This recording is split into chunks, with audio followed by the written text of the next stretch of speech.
Thank you very much, Kirsty, for that introduction. And hello, everyone, and welcome to my presentation looking at tissue viability from the acute setting during COVID. My name is Catherine Rowland. So this presentation, I'm going to introduce you to myself, go over a little bit of background about why I'm specifically looking at mucosal pressure ulcers in this presentation. And with that, there'll be a little bit of an overcap of pressure ulcer grading in general. Then we'll look more at mucosal pressure ulcers, and then we'll look at the device-related pressure ulcers because there's a lot of crossover between mucosal and device-related. And then we'll have a little bit of a look at what the wound treatment aims are around treating mucosal pressure ulcers. So about myself, my name is Catherine Rowland. I am a tissue viability nurse specialist and I'm based in Scotland.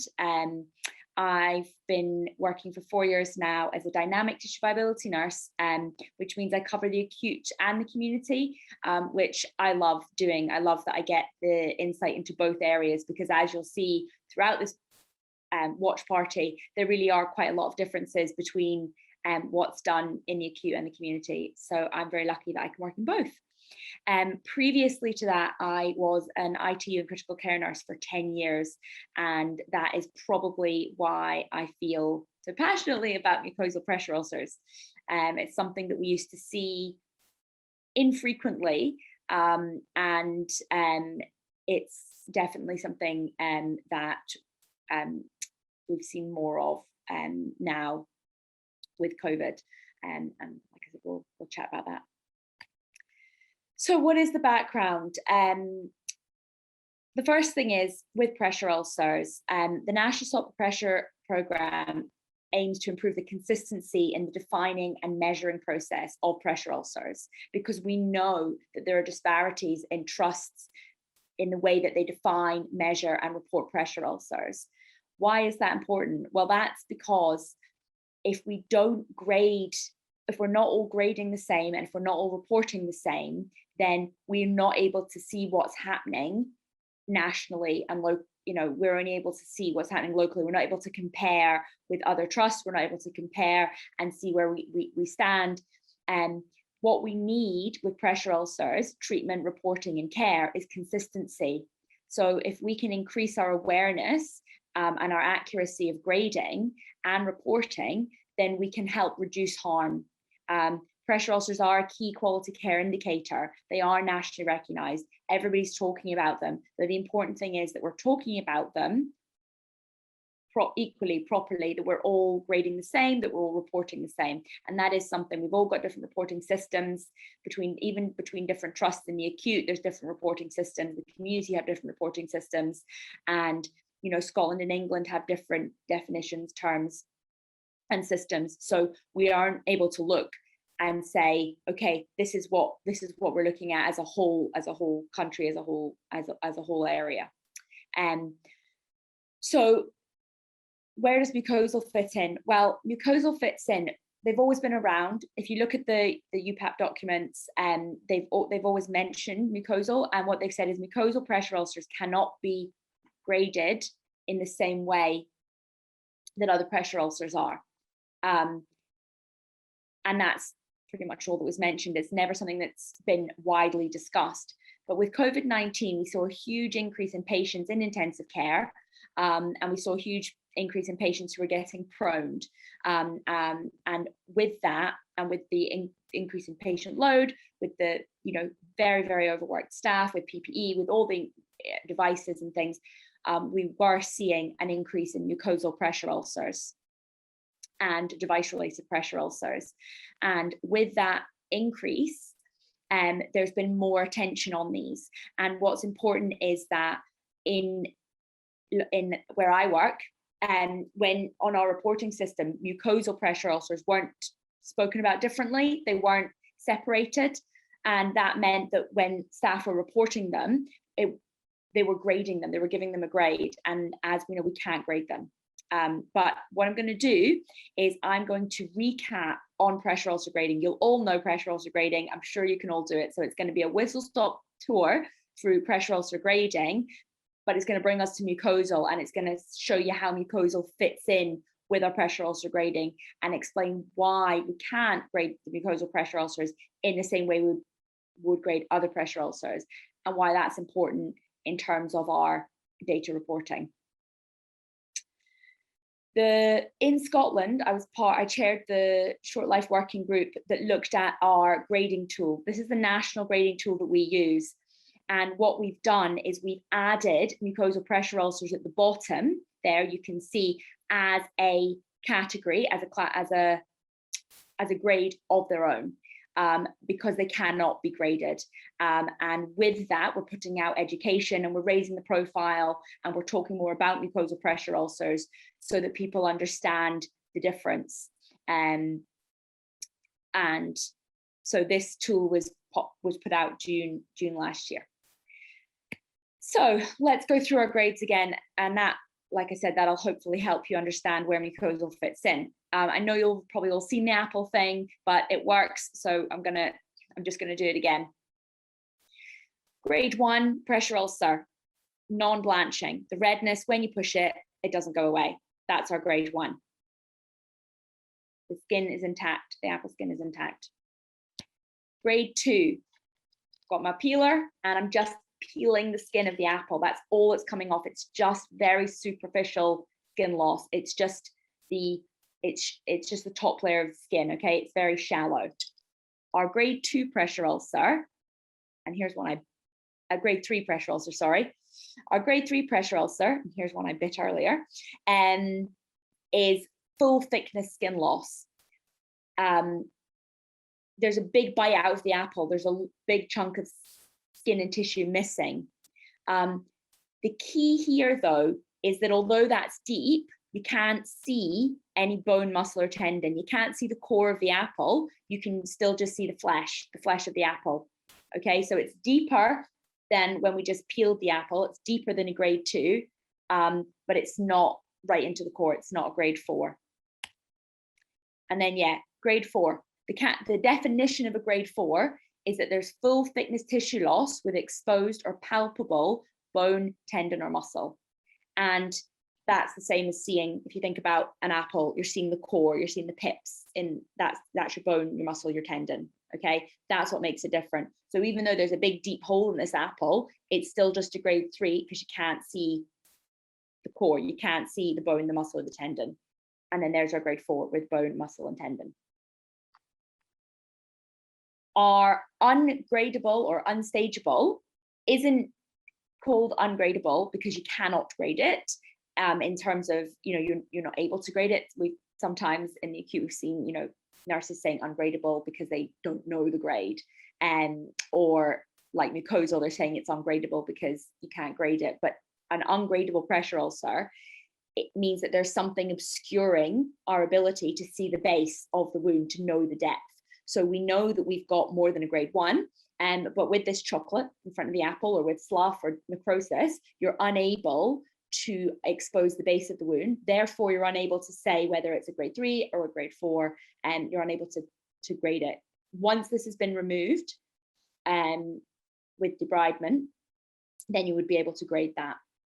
And our deep tissue injury, that is where we've got damage, but the skin is still intact, but there's damage. You can see bruising, it's soft to touch, and the epidermis is intact, but there is an area of discolored skin. Okay, it's either firm, but it's quite boggy. It's warmer compared to the skin around it. To note, obviously, these are harder to see in patients with darker skin tones, and they can also include a small blister. Mucosal. Mucous membranes are the moist lining of body cavities in organs, for example, the tongue, the mouth, nasal passages, the genitals, and the rectum. Because mucosal tissue doesn't have the same layers that the skin does on the rest of the body, for example, in the penis there, you can see there is no underlying bone, muscle, or tendon. So no matter how bad the damage is on the cheek or on the penis there is no bone, muscle, or tendon that can ever be exposed. So by definition, the grade 4 pressure ulcer is exposed bone, muscle, or tendon. You can't get a grade 4 pressure ulcer in a mucous membrane because the structures are different. So it's not an apple, it's a banana. It's a completely different thing. So if you look at my banana, no matter how badly I damage it, you're never going to see the pips. You're never going to see bone, muscle, or tendon. So you're never going to be able to grade that in the standard way that you would as a 1, a 2, a 3, or a 4. Hopefully that makes sense. Hopefully my bananas explain that to you guys. So that's where mucosals have come in. So the initial problem that we were having was that on our reporting system, your options were, you've got pressure ulcer, hospital acquired, and then people would say it's a device related pressure ulcer caused by a device. Often it's caused by ET tube or catheter. And then the nurses or whoever's reporting was selecting and saying they had to select a grade, and the grade options that we had were just 1, 2, 3, 4, deep tissue or ungradable. And it was therefore going down as an ungradable. But as you can see, that's a different thing. That's an ungradable and that's a mucosal pressure ulcer. They're completely different. So we've added mucosal pressure ulcers into our reporting system for data, for our pressure ulcer and collection data. And I know that that's happening throughout a lot of the trusts now in Scotland, and I'm pretty sure it's happening I know it's happening in places in England, but I've been not working in England, I can't say for sure how universal that is. And with that new addition to the incident reporting system, we felt that it was important that our grading tool that the nurses look at to help with their grading incorporated mucosal pressure ulcers, so that they can understand that they are separate in themselves. They are almost a grade or a category in themselves. And like I say, mucosal has always been around. I had them when I worked in intensive care. They've always been around, but they were few and far between. And with the increase in them, it's important that our data reflects that. So instead of saying we had this many ungradable pressure ulcers, we can say, well, we had this many ungradable and this many mucosal, because they're different. Another issue we had with the rise of this and another, it was device-related pressure ulcers. So a device-related pressure ulcer is a pressure ulcer which results from the use of devices which are designed and applied for diagnostic or therapeutic purposes. Most mucosal pressure ulcers are caused by devices like an ET tube or a catheter or whatever. However, as you know, medical devices, there's the oxygen tubing, there's catheter bag straps, there's many medical devices, and they can go on any part in the body. We had a gentleman who had a collar on for his neck, and he got pressure ulcers here, and you could see the bone. Now, if you can see the bone, it's a grade 4 pressure ulcer. But if you get a pressure ulcer caused by a device like an ET tube in the mouth, and it causes a mucosal pressure ulcer, then it's not a grade 4. It's a mucosal pressure ulcer. And what we've been having is people getting confused between device-related pressure ulcers and mucosal pressure ulcers, and thinking that they're two different things. And they're not necessarily. And I think what's important to look at is what's a cause and what's a category. So a pressure ulcer is caused by pressure. A device-related pressure ulcer is a result of a device which is designed and applied for diagnostic and therapeutic purposes. A category is the description of the level of damage that has been caused. So yes, it's a device-related pressure ulcer, but it's also a mucosal pressure ulcer. Or yes, it's a device-related pressure ulcer, but it's also a grade 3 or a grade 4. And that's really important, because that is, again, how we talk about what caused it. That's how we then can look at our root cause analysis. As we can analyze, was this harm? Could this have prevented? Could we have done something differently?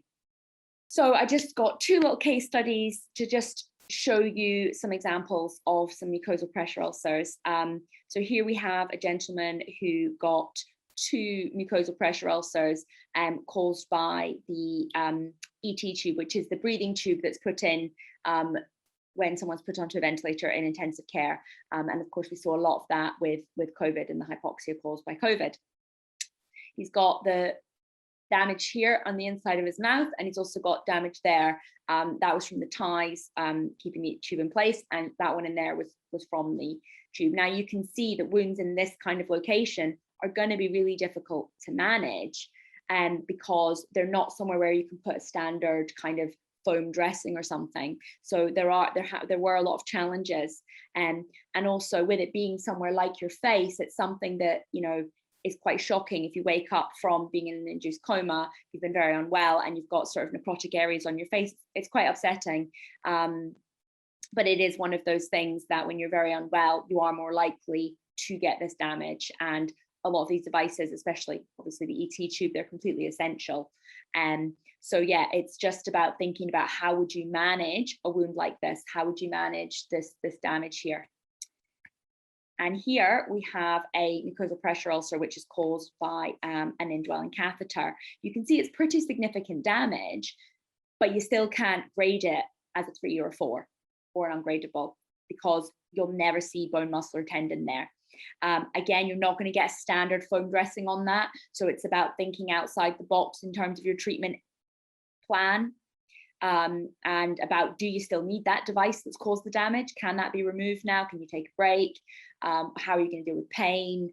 How are you going to deal with the ongoing urinary contamination of that wound area and the bioburden that's going to be caused? So what are the wound treatment aims when we are looking at mucosal pressure ulcers? It's the same as any wound treatment aims, really. We're wanting to do our wound bed preparation. We're wanting to remove any devitalized tissue. We're wanting to make sure that we're keeping the bioburden low. We're wanting to remove any slough or devitalized tissue, and we're wanting to reduce the risk of infection and protect the peri-wound skin. We also want to promote a moist wound healing environment, but bear in mind that these are quite moist areas anyway, so it's probably going to be dressings which are going to reduce moisture rather than add it, and looking at managing things like oral secretions and urine, feces and things like that in those areas, and also bearing in mind that you know, especially if there are, you know, pressure ulcers around the face, that there is going to be that need for the additional sort of emotional, psychological type support for these patients. And yeah, what's really important, especially is when they are being discharged to the community, is making sure that there is a very good and thorough handover and care plan given, because these generally, especially obviously the oral ones, generally are developing in the acute. Indwelling catheters and things, these are in the community and they can develop in the community. But there's definitely something that we seem to be sending out more than getting in. And yeah, that's pretty much my whistle-stop tour on grading and mucosal. I hope that it has been interesting, and I hope that it's made sense to you all. Thank you.